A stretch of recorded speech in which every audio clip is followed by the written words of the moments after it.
Next from Springfield, a hepatitis C task force made up of legislators and doctors explained the growing danger of hepatitis C and why the baby boomer generation is in the most need of getting tested. This runs about 30 minutes. Okay, good afternoon. My name's Michael McAuliffe. I'm a state representative in the 20th District in the city of Chicago. And I'm here today to talk about hepatitis C. Today is our Hepatitis C Advocacy Day. Hepatitis C has deeply impacted my family. I lost both my father-in-law and uncle to hepatitis C within a matter of 2 years. At the end of last session, we formed the Hepatitis C Task Force to find ways to help Illinoisans get access to screening, treatments, and care. The task force is comprised of an outstanding group of Illinois experts in hepatitis C. The task force is working on ways to raise awareness and break down the stigma associated with hepatitis C. Hepatitis C has been called a silent epidemic because most people with hepatitis C do not know they are infected. While some people who get infected with the hepatitis C virus are able to be clear or get rid of the virus, most people who get infected develop a chronic or lifelong infection. Over time, chronic hepatitis C can lead to serious liver problems, including liver damage, cirrhosis, liver failure, or liver cancer. But many people can benefit from available treatment options that can eliminate the virus from the body and prevent further liver damage. With the new medications available, this disease could be eradicated. I'd like to bring one of my co-chair of the Hepatitis C Task Force, Senator Tony Munoz. Thank you, Representative. Good afternoon, everyone. I am glad and proud to be part of this task force. Unfortunately, I too had a family member. I had an aunt who passed last year from hepatitis C. So there's a lot of work that needs to be done in our state with hepatitis C. The task force is doing a tremendous job in a short amount of time since we started. We do need to educate. We need to have a number of locations for screening for our constituents, not only in the city of Chicago, but throughout the entire state. Make everyone fully aware. As Representative McAuliffe stated, people can be walking around and have it and not even know it until it hits you real bad. So please, I ask everyone to work with us and give us your input to make sure that we can do what's right for all of our communities to be educated, tested, and provide care service. Thank you. Thank you, Senator. I'd also like to bring up my wife, Kim Morelli McAuliffe, who is also on the Hepatitis C Task Force, for a few words. Thank you, everyone, for being here. Some of you have heard the story, which I think is important because this makes it real and it makes it human. You know, the stats show us that hepatitis C is an epidemic. The CDC is calling it a silent epidemic because it's killing people every day.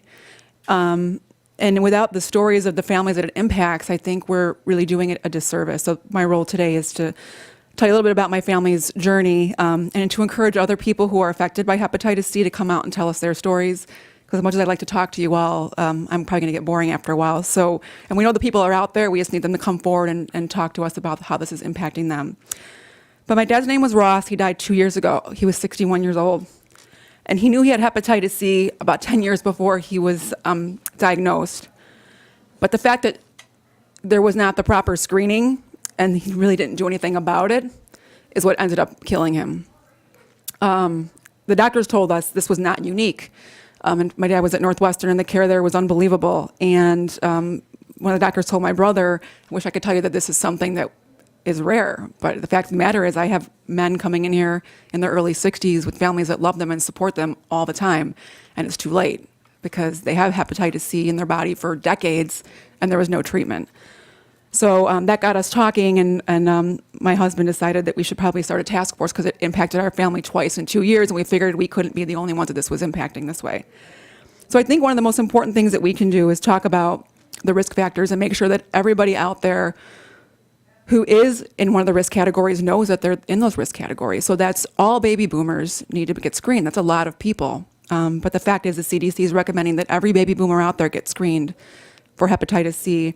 Anyone who's ever used a needle to inject drugs, Whether it was in the 60s, whether it was last month, whether it was one time in your life, it doesn't matter. The fact of the matter is you're at risk and you need to get screened. You heard from Senator Munoz about his aunt. We've heard that story countless times of people that had blood transfusions prior to 1992, giving birth to a baby. I mean, what's more beautiful and natural than that? Yet, in the process, they contracted hepatitis C. So what is it like? Other than just a long word that most people can't spell, what is hepatitis C? Hepatitis C it's dangerous, and it attacks your body, and it's sneaky because it lingers in your body for decades.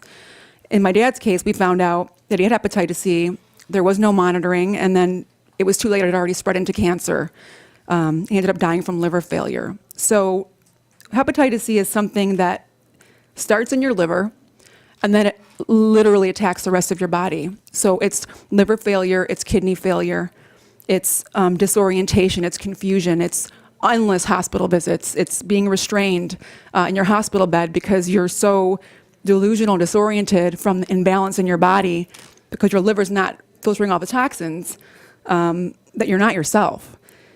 It's internal bleeding, and then ultimately it can lead to cancer, which is what took my dad's life.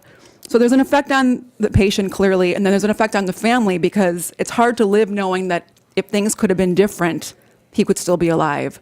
So we're just hoping that through the work of the task force that there are other families that won't be in the same situation we're in, where they can look back after 2 years and say, oh, if we've just done things a little bit differently, if we would have just gotten him the screening he needed, if we have just been more proactive, if we would have known that there was a cure for hepatitis C, that there were treatments for hepatitis C, that he would still be alive. So we're hoping that we can help families not suffer the loss that we suffered on a daily basis. So what can we do about it in conclusion? Let's talk about it. This is a great first step. We need to not be embarrassed about hepatitis C. There's a stigma. It's not just sex, drugs, and rock and roll.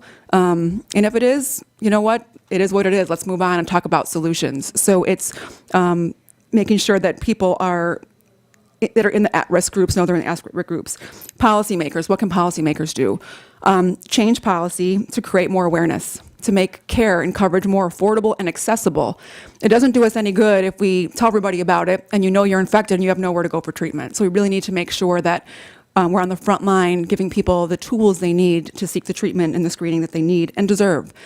The media, let's not make this about drugs and casual sex. It's really about more than that. Hepatitis C is something that impacts people from all socioeconomic statuses, from all walks of life, in every corner of this state, whether you're in rural Illinois, urban Illinois, a CEO, or a cashier at a fast food restaurant. This impacts all of us. The public, talk about it. If you're at risk, make sure you get screened. And the medical community, who's our partner in this, let's make sure that our doctors know the standard of care and that we're all working together towards a common solution. So in closing, the good news is there's great medication out there right now that can cure hepatitis C. So we're at a different stage that we were even 5 years ago. So I appreciate your time and your joining me in this effort to eradicate hepatitis C. Thanks. Thank you. And now we have Dr. Adiyami. She will give a great discussion and testimony here. Good afternoon. I'd like to say thank you, and I'm honored to be a part of this task force. My name is Toyin Adeyemi. I'm an infectious disease physician at Cook County Health and Hospital System, and I have been taking care of adults living with HIV and hepatitis C since 2001, so about 14 years. And it's been a great privilege to actually see the advances we've made in hepatitis C treatment, and a lot of what Kim had talked about from her family, her family and the issue they went through. A lot of things have changed, but there's still a lot of challenges ahead. So hepatitis C is very prevalent, very common, and since 2005, when there has been mandatory reporting of hepatitis C to the Department of Public Health, there are about 65,000 cases reported in Illinois. Again, always underreporting and always problems with data, but at least 65,000 cases reported since 2005. And over the last 15 years, we've seen advances in treatment and breakthroughs in therapy where we can have cure rates that are over 90 to 95% and even getting better than that. But there's still a lot of challenges. In the Cook County Health and Hospital System where we are, we have a high-risk population. So our rates of hepatitis C are probably anywhere between 8 to 10%, which is much higher than the 1 to 2% in the general U.S. population. Again, we have to talk about anywhere from testing to linkage to care to treatment. So while there have been great successes in hepatitis C care, we now know how to diagnose, we know what to do, we have lots of research and active drugs being developed for treatment, there's still a lot of challenges along the way. So the birth cohort screening was put into effect in 2002 by the CDC and supported last year by the U.S. Preventive Task Force. But we still need a lot of education to be done for providers to test patients born between 1945 and 1965, a one-time test. Linkage to care is important because having people tested and not having access to providers to treat, and again, providers multidisciplinary, from case managers, social workers, to substance abuse counselors, to everybody that it takes to get patients through treatment, to access to medication. So I work in a public health setting where most of the patients in Illinois living with hepatitis C are funded under public insurance.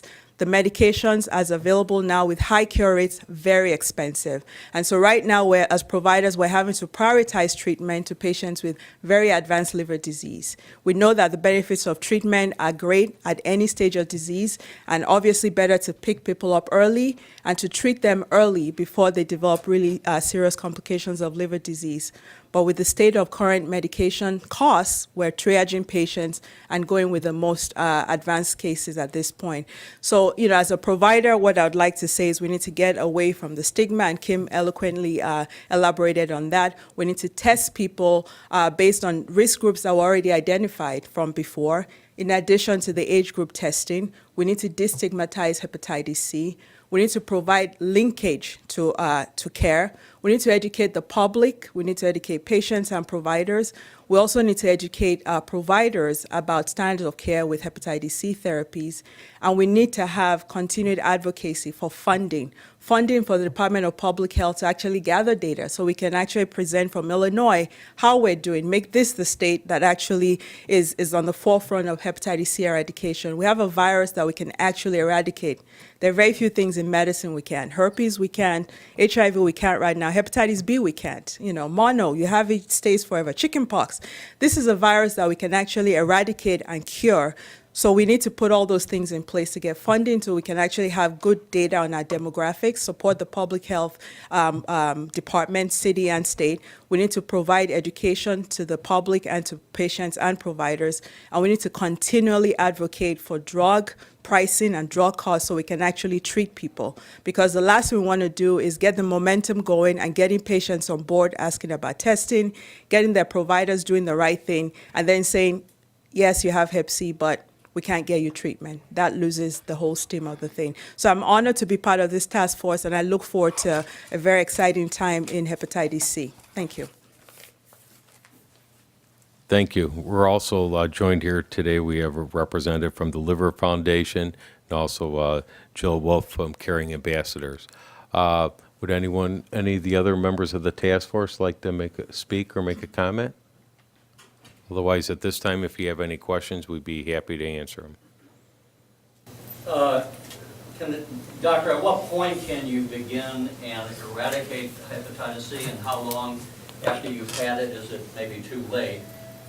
And getting to the point where people don't know they have it. Correct. Can you bring those? Sure.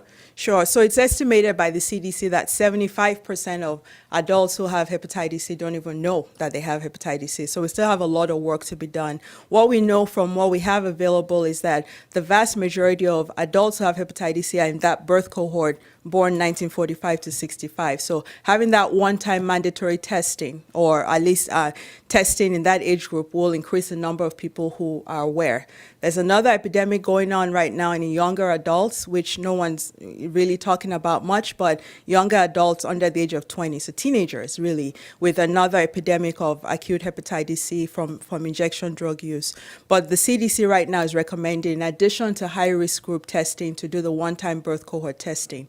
So the natural history of hepatitis C is that somewhere between I'll use the 10, this is how I speak with my patients in clinic. If 10 people got exposed to hepatitis C for whatever reason, and however, two out of 10 will clear the infection on their own. So if you do a screening test, it's a hepatitis C antibody test, the test is positive, but 2 of those 10 people don't have virus. They cleared the infection on their own. The remaining 8 will have chronic hepatitis C, and that's what we're talking about testing for and finding. So when you confirm that someone has virus, it usually takes, the natural history is about 15 to 20 years before a certain proportion, 20%, will develop liver cirrhosis, okay? That natural history varies, like anything in the human body. We know that having other viruses like hepatitis B or HIV or alcohol use can shorten that time to cirrhosis, all right? So when people are diagnosed, they're diagnosed at different stages, depending on when they present and depending on the natural history of the virus and in their body.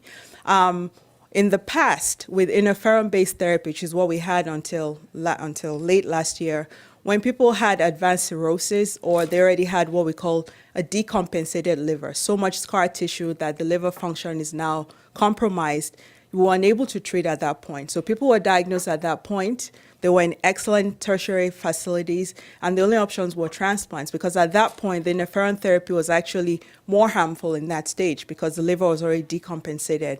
And for a lot of people died waiting for transplants, and people who actually got transplanted because they had virus in the system going into the transplant, the virus attacked the liver after the transplant. So right now, with the new sets of medications we have, we're talking about cure. So treatments now are 12 weeks for the vast majority of adults in the U.S., which they were a year. They were a year up till November of 2013. So we're talking about 12 weeks of treatment. So the last 6 months, it's gone from Correct. treatment to Correct. So to how many weeks? 12 weeks. 12 weeks. 3 months. What is and that's because of a new pharmaceutical Correct. drug? So 2 new medications got approved, and Do you know what the cost of the drug is, and how does that compare with treatment over? correct. So the cost of the 2 new medications, and each of those are priced right now at about, one is $84,000, $80,000 to $84,000. The other one is $65,000 for the cost of just the 1 medications. And each of them has to be combined either with some of our standard of care, interferon and ribavirin, or combined together in certain patients who are unable to tolerate interferon. So people with really advanced disease waiting for a transplant, there is a way to combine the 2 oral drugs at about $170,000 for the 12-week course. This is a lot more expensive than what we had before. What we had before was not cheap by any standards, but we also had response rates that were at best 70%. So the best rates of 70% cure were in people who had a certain type of the virus, who had a favorable genotype, a host dynamic, a lot of things that came into play. So best case scenario was 70% from 2011 till the end of 2013.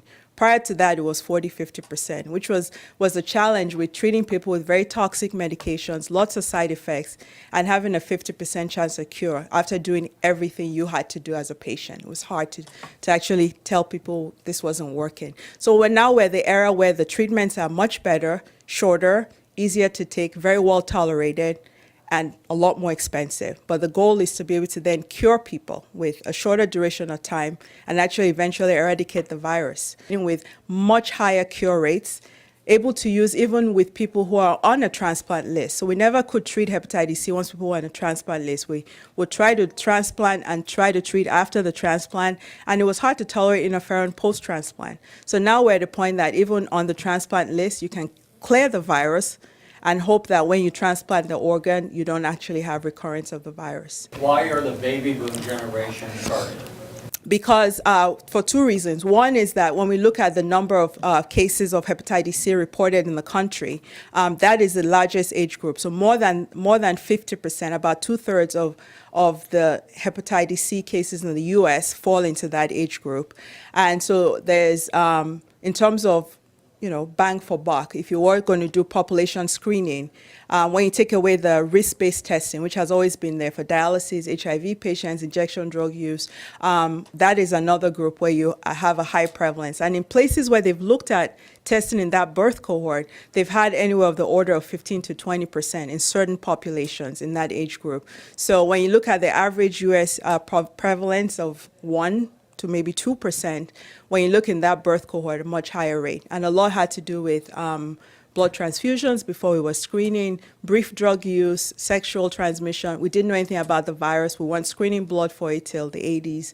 So for a lot of reasons, that is a group where a one-time test, So it is a one-time test because you're trying to find infection that was acquired decades ago, not really trying to look for new infections. There are new infections, but most people in that birth group is to get infection that they are unaware of that's been there for decades. And doctor, you treat both HIV and hepatitis C patients. Correct. Can you give some perspective about a few things, one of which, for those who do treat for hepatitis C, it's hopefully with cure, it's a one-time treatment, obviously a high cost. Can you give some perspective with the lifelong treatment that someone with HIV or other chronic health conditions, what the cost for that might be comparatively?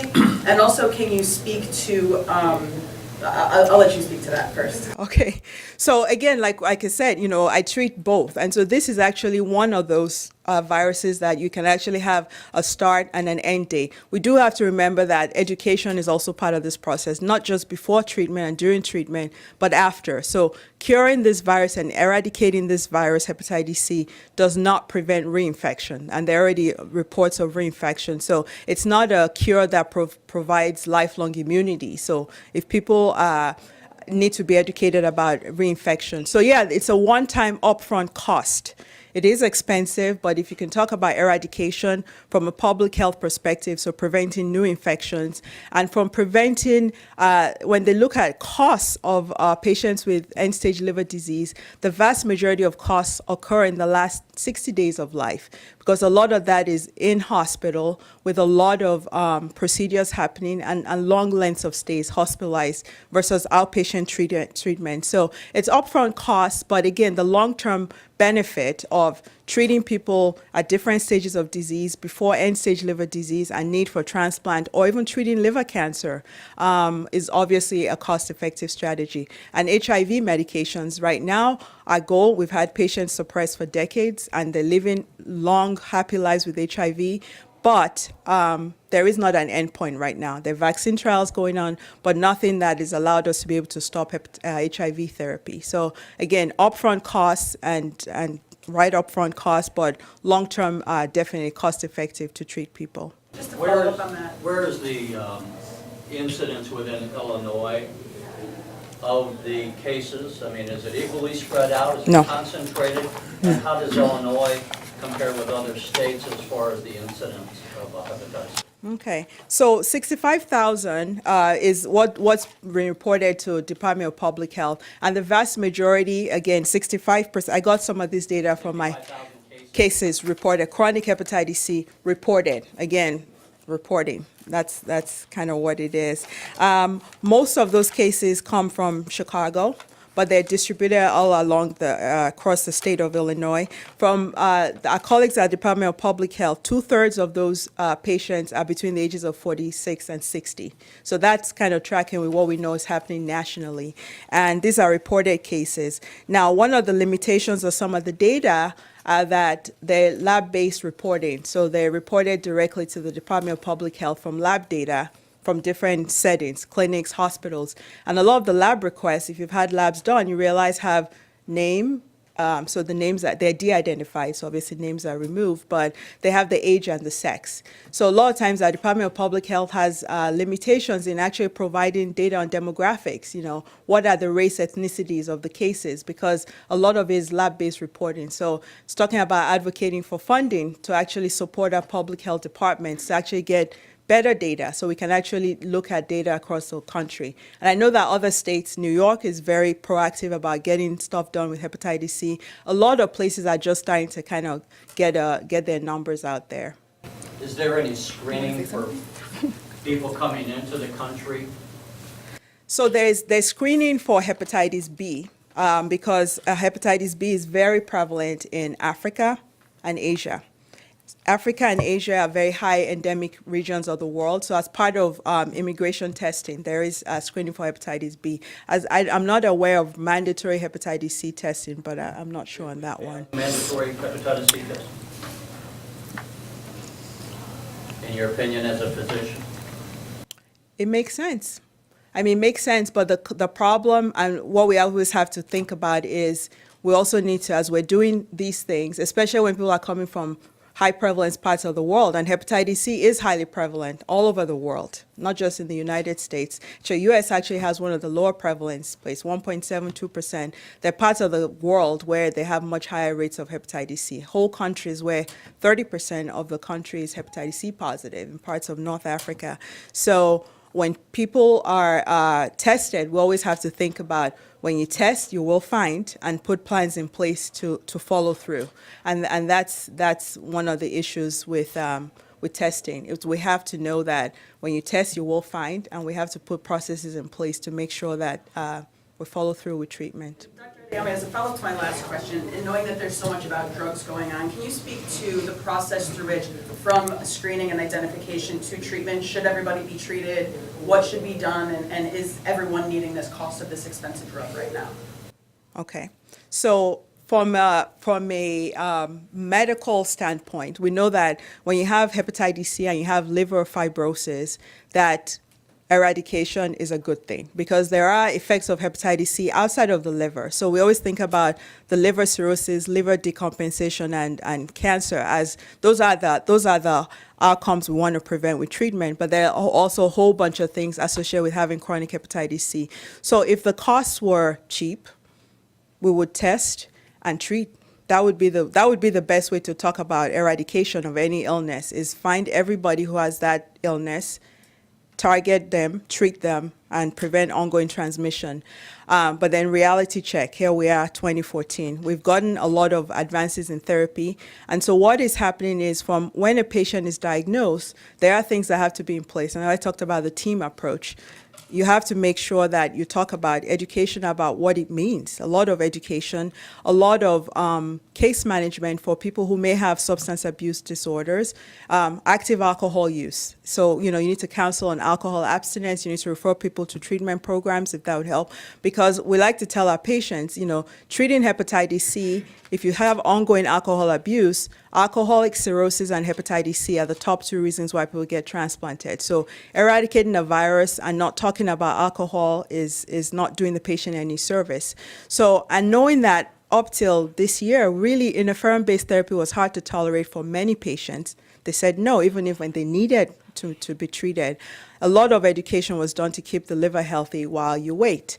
So right now, with the drug cost at $84,000, assuming you're using just the one without the combination therapy, many health systems, including the county health system, Medicaid, Medicare, the VA system, is prioritizing patients. So we're looking at patients who have advanced disease either by FibroScan or by staging and saying that these are the people that we should make sure we try and get drugs for at this point. Everybody else should still be staged because you can't look at a person and say, you look fine, your liver enzymes look normal, you don't have liver disease going on. Because that's where the education of providers comes into play. Staging people appropriately, making sure that those who have mild liver disease are not told, yes, you're free to go, but come back in 6 months, come back in a few months, we'll see. Because this is it's a rapidly evolving field and a lot of moving parts and lots of new drugs that are going to come to market within the next year. So the whole goal of advocacy is to hopefully get some competition on the market to drive down prices, have ways of effectively triaging patients, prioritizing those who need treatment right now, cirrhotics, people waiting for a transplant, and making sure that those who have mild disease are not lost to follow-up, but kind of kept in the system so they can be treated when things become more affordable. Doctor, what is the cost of being tested? Very cheap.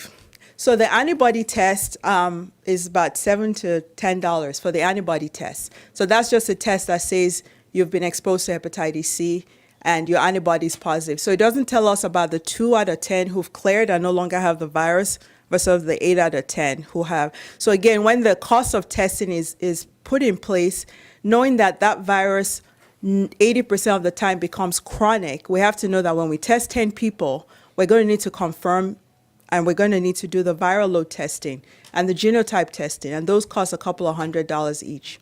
So someone who's antibody test positive, so the mass screening, which is the antibody test, is cheap, but that doesn't tell you who has virus. You need to do the next 2 tests, and those are a couple of $100s. I'm asking when it says on the bottom of the Yeah. screen here, get tested early and get cured. Correct. If I go in to get tested, what kind of money am I expected to spend? What would I be looking at? So out-of-pocket costs, again, I work in a system where Am I going to be paying the $10 and I'm done, or do I have a follow-up that's $200 or what? well, so if your test is negative, so if your antibody test is negative, that's a screening test, you're done. And again, the prevalence in the population, $10. correct, $7 to $10. And if it's positive, then there are other things that the doctor has to order to kind of confirm if you have virus. Majority, just to be clear, they can get tested and affirm Correct. that they're clear. Correct. Now that's how much, correct. So that's how much the lab testing costs to an institution. I don't, sometimes labs, and I don't want to get into, if you were going to go to Quest and have it done and pay out of pocket, do they have a separate price for a self-pay versus insurance coverage versus someone who's on a health plan? I have no idea. But the actual screening test is very inexpensive. And most people tested will be negative because, again, the prevalence in the population is low. But for those who test positive, there are follow-up tests that need to be done.